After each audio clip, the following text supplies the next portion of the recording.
Hello everyone. आज मैं आपके पास एक बहुत इम्पॉर्टेंट टॉपिक लेकर आई हूँ।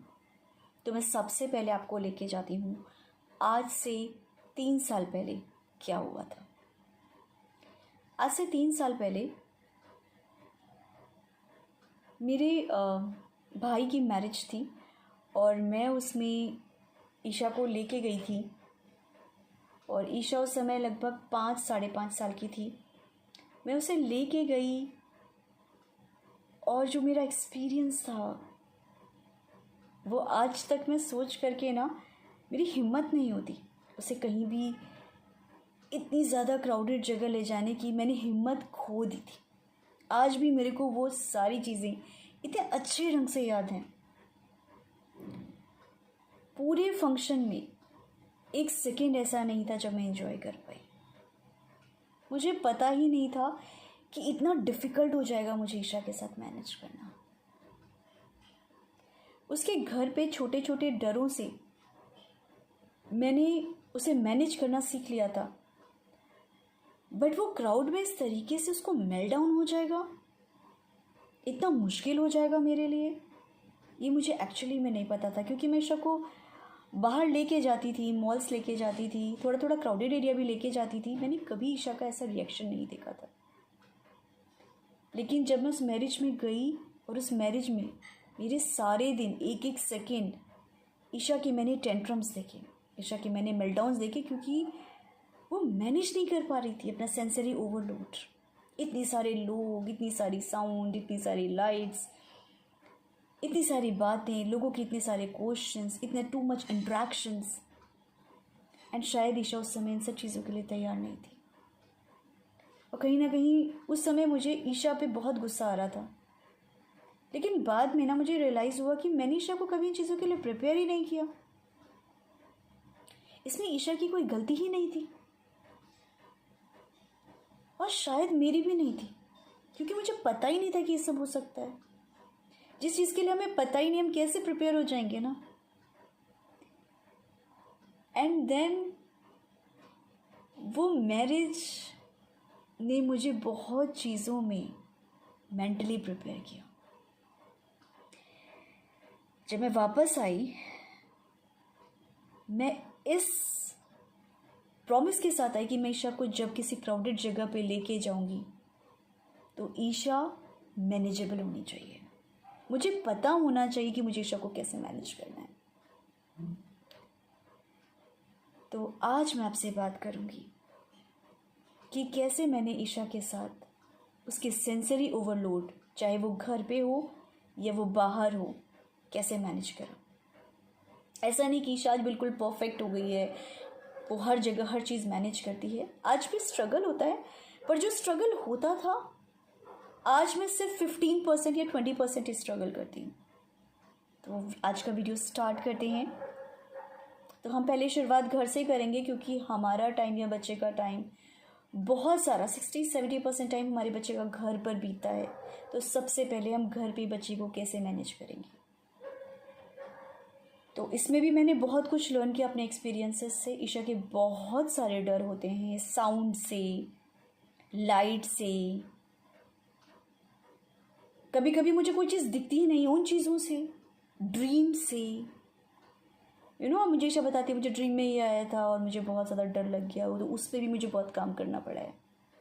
वो सोती ही नहीं थी इस डर से कि मुझे वो ड्रीम आ जाएगा दोबारा से। तो बहुत लंबी जर्नी रही है। बहुत सारे लोग मुझसे पूछते हैं कि मैम आपकी बेटी कितने साल की है। तो मेरी बेटी 8 साल की है, उसका नाम ईशा है।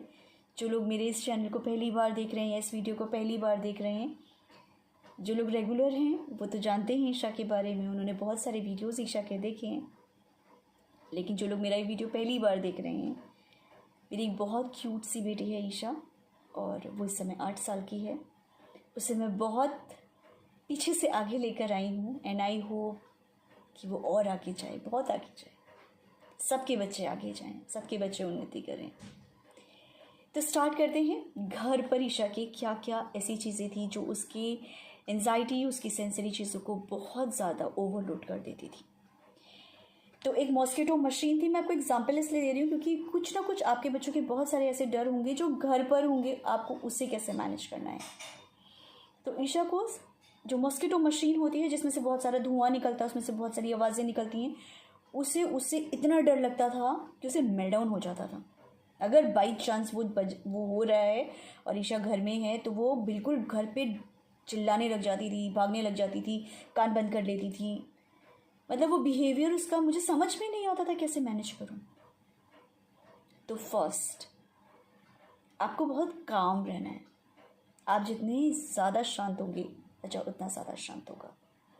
अब मैंने बच्चे को क्या समझाया, मैंने बताया कि ईशा हम 7th फ्लोर पे रहते हैं, 1 2 3 4 5 6 7। वो मशीन 1st फ्लोर पर है, वो 1 पर है, हम 7 पर है। वो मशीन हमारे पास नहीं आ सकती। पहले मैंने उसे नॉर्मल बच्चों की तरह समझाने का ट्राई किया बट ये उसके साथ काम नहीं किया। उसके बाद मैंने ईशा को जब भी वो चीज़ आती थी वो हमेशा शाम के 6 बजे आती थी, मुझे पता था, और 6 बजे उसको एग्जैक्ट आइडिया आता था कि वो आने वाली है। तो मैं क्या करती थी, मैं ईशा को सारे डोर्स अपने क्लोज़ कर देती थी। बालकनी का डोर क्लोज़ कर देती थी, अपने रूम का डोर क्लोज़ कर देती थी, रूम में एक सूदिंग म्यूज़िक लगाती थी, फिर तोड़ती थी, उसको एक बियर रख देती थी, अपने पास बैठा लेती थी। ईशा मम्मा आपके साथ है, कुछ नहीं हो सकता, जस्ट मशीन है, एवरीथिंग विल बी ओके। धीरे धीरे ईशा जब मेरे साथ रहती थी तो उसका ये सब, उसकी एंजाइटीज़ जब तक मेरे साथ है तब तक बहुत ठीक रहता था, उस कमरे के अंदर बंद है। धीरे धीरे मैंने ईशा को बताया मम्मा किचन में काम कर रही है, आप उस कमरे में जाओ, मशीन आई है, आपको डर लग रहा है, आप सारे डोर्स क्लोज करो, क्विल्ट में ओढ़ो और लेट जाओ, ताकि तुम्हें आना चाहिए कि तुम्हें खुद का कैसे मैनेज करना है। धीरे धीरे वो उसमें भी कंफर्टेबल होने लगी। धीरे धीरे मैंने बोला जब भी वो मशीन आती है तुम्हें कोई ज़रूरत नहीं है किसी भी चीज़ की, तुम अपने टॉय से प्ले करो, वो बहुत दूर है। फाइनली उसे समझ में आने लगा कि वो चीज़ ऊपर नहीं आ सकती, वो बहुत दूर है।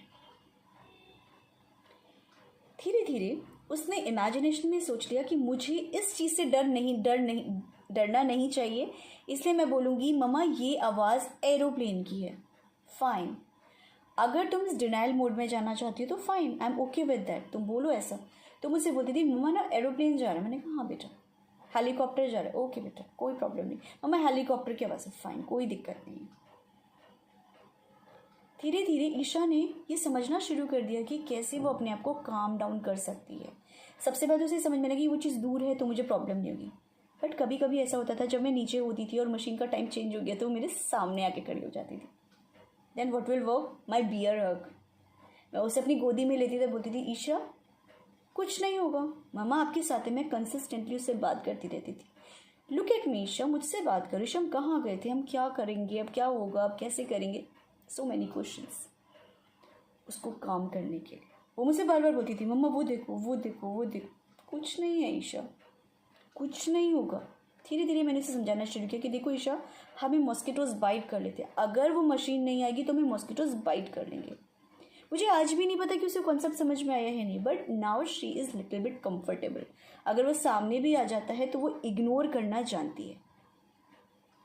घर पे और कौन सी ट्रिक है जो काम कर सकती है? घर पे आपको एक क्यूट सा बच्चे का कॉर्नर बनाना है जिसमें एक स्विंग चेयर होनी चाहिए, जिसमें एक बॉल होनी चाहिए, जिम बॉल।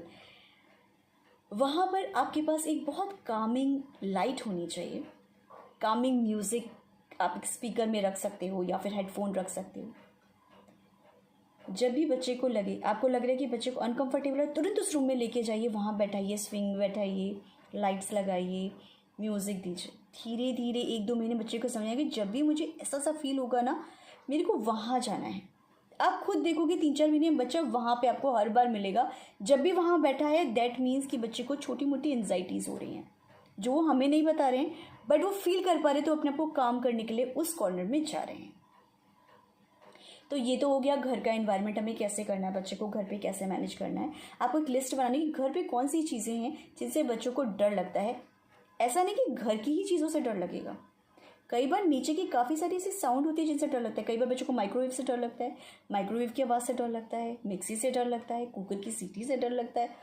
बट बच्चों को समझ में आना चाहिए कैसे हम शांत रह के इन चीज़ों को मैनेज कर सकते हैं। ईशा को कुकर की सीटी से बहुत डर लगता है, तो मैंने ईशा को क्या किया है कि ईशा आप डोर क्लोज कर लो, आप अंदर बैठ जाओ। अब आपको डोर ओपन रखना है बट आपको अंदर बैठना है। अब कभी कभी ऐसा होता है कि सीटी बज रही तो मैं बोलती हूँ ईशा अगर आपको राइस खाने हैं तो कुकर तो चढ़ाना पड़ेगा ना, ऐसे तो नहीं चलेगा। तो मैं चाहती हूँ कि उसकी अंडरस्टैंडिंग उस लेवल पर है कि वो समझे कि मेरी एंजाइटीज़ अपनी जगह पर हैं और चीज़ें अपनी जगह पर हैं। आई होप कि वो धीरे धीरे और जो मैं 20% में जो स्ट्रगल करती हूँ धीरे धीरे सही हो जाए। आगे अब हम बाहर कैसे बच्चों का सेंसरी ओवरलोड मैनेज कर सकते हैं। तो सबसे पहले हमें क्या करना है, बच्चे को अगर आपको पता है कि ये सिचुएशन में बच्चे को सेंसरी ओवरलोड होगा ही होगा, तो आपके बच्चे को आपको उसके सेंसेस पे काम करना है। जैसे अगर आपको पता है कि बहुत सारे हॉर्न्स होंगे, बहुत सारी आवाज़ें होंगी, बहुत सारा क्राउड होगा, तो मैंने जैसे ईशा के साथ काम किया कि मैं उसे कामिंग म्यूज़िक देती हूँ। कामिंग म्यूज़िक आपको कैसे पता चलेगा, देखिए हर बच्चे का ना अलग अलग कामिंग म्यूज़िक होता है। मैं नहीं कहती कि जो ईशा पे असर करता है वो आप पे भी करेगा या उस बच्चे सभी बच्चों पर असर करेगा। आप अपने बच्चे को म्यूज़िक सुनवाइए। आप देखिए किसमें बच्चा सबसे ज़्यादा इंजॉय कर रहा है। कुछ में आप देखोगे बच्चा बहुत हाइपर हो जा रहा है, कुछ में आप देखोगे कि वो जब स्विंग कर रहा है तो वो रिलैक्स हो रहा है, कुछ में बच्चा आपसे बार बार बोलेगा ये म्यूज़िक लगाना है। तो आपको अपने बच्चे का फेवरेट कामिंग म्यूज़िक ढूंढना है। यूट्यूब में बहुत सारे कामिंग म्यूज़िक पड़े हैं, आप यूट्यूब में सर्च कर सकते हैं। तो आपको कामिंग म्यूज़िक देना है जो आप बच्चे को ऑडिटरी उनके सेंसेस को आप शांत करोगे। तो बच्चों को जो होता है प्रॉब्लम, बहुत ज़्यादा शोर से प्रॉब्लम, बहुत सारा क्राउड से प्रॉब्लम, तो वो बहुत ज़्यादा काम डाउन क्योंकि उनको कामिंग म्यूज़िक मिल रहा है, वो कहीं ना कहीं उनका जो ओवरलोड है वो कम हो रहा है। दूसरा आपको क्या देना है, बच्चे के हाथ में एक फिजिटी टॉय देना है। आपको पता नहीं फिजिटी टॉय ना मेरी लाइफ को बड़ा ईजी कर दिया है। मैं बाहर जाती हूँ ना तो मैं ईशा को फिजिटी टॉय दे देती हूँ। वो जो मेरे बालों को छूती है, जो हर चीज़ को छूने की आदत है उसकी, वो चीज़ ख़त्म हो गई है उसकी। तो वो अपने फिजिटी टॉय में ही लगी रहती है कि अगर उसे ज़्यादा चीज़ें हो रही हैं तो वो अपना फिजिटी टॉय ले ले। तीसरा आपका दिया हुआ कंफर्ट, बच्चे के ऊपर हमेशा एक हाथ रखिए। मैं आपके साथ हूँ, किसी चीज़ से नहीं डरना है, मैं आपके साथ हूँ। इन कुछ चीज़ों ने ना मुझे रियली ईशा की एंजाइटीज़ में, ईशा के सेंसरी ओवरलोड ने बहुत हेल्प किया। मैं ये नहीं बोलूँगी कि ईशा इन सब चीज़ों में अभी उसको प्रॉब्लम नहीं होती है, लेकिन अब जो प्रॉब्लम होती है वो मैनेजेबल होती है। तो ये कुछ चीज़ें हैं, ये कुछ ट्रिक्स हैं जो काम करती हैं। मेरे पास कुछ क्वेश्चंस आते हैं कि मेरा बच्चा बहुत रोता है, मुझे समझ में नहीं आता क्यों रो रहा है, हर समय क्यों रोता रहता है। तो काफ़ी बच्चे सेंसरी ओवरलोड की वजह से रोते हैं या कुछ मेडिकल कंडीशन होती है उस वजह से रोते हैं। तो पहले आप चेक कीजिए कि क्या बच्चे किसी स्पेसिफिक चीज़ों की वजह से रोते हैं। क्या ऐसा हो रहा है कि बच्चे को कोई ऐसी चीज़ है जो चीज़ हर बार होती है तो बच्चा रोता है। तो आप जब बहुत लंबे टाइम तक एनालिसिस करेंगे ना तो आपको एक्चुअल रीज़न पता चलेगा।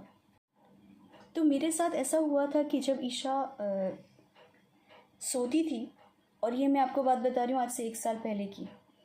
तो जब ईशा सोती थी रोज़ 2 बजे उठ जाती थी और मैं दोनों पैर ऊपर, पैर नीचे नहीं रखती थी। वो 7 दिन उसने ऐसे ही किया। मैं डेली उससे पूछती थी ईशा क्या हो गया,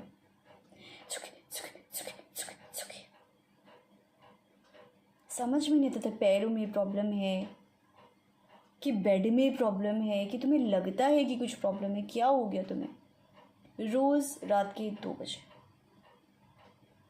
एक दिन मुझे क्लिक हुआ कि मैं उससे पूछूं कि ईशा निन्नी में क्या क्या किया। एक दिन उसने बोला मम्मा एरोप्लेन से धुआं निकल रहा था, बहुत स्केरी था। मुझे समझ में आ गया कि वो रोज़ ड्रीम में वो एरोप्लेन देखती है, धुआं देखती है, और शायद उसे वो धुआं अपने पैर के नीचे से फील होता है, इसलिए वो अपना पैर नीचे नहीं रखती है। मैंने दिन भर उसे समझाया कि ईशा एरोप्लेन नहीं है, धुआं नहीं है, और मम्मा आपके साथ है। ठीक 1:45 बजे मेरी आँख खुल जाती थी और मैं उसे कस के पकड़ लेती थी, उसके सर पे हाथ फेरती थी ताकि वो ड्रीम से गलती से भी डरे नहीं। धीरे धीरे उसकी एंजाइटीज़ ख़त्म हो गई। मतलब इतना ज़्यादा उसमें एरोप्लेन को लेके जो उसने ड्रीम में देखा, तो उसने बोला एरोप्लेन नहीं देखना, एरोप्लेन से नहीं जाना। धीरे धीरे मैंने उसे स्टोरीज़ के थ्रू उसको बताया कि शायद जो ड्रीम्स में होता है वो रियल नहीं होता है, इट इज़ ओके, मम्मा तुम्हारे साथ है, बिल्कुल नहीं डरना है। तो अब समझ रहे मैं क्या कहना चाह रही हूँ।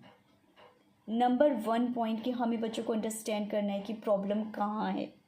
नंबर 2 हमें समझना है कि हम कैसे उनको अंडरस्टैंडिंग और कैसे उनको कंफर्ट दे सकते हैं। नंबर 3 हमें सेंसरी चीज़ों को हैंडल करना है।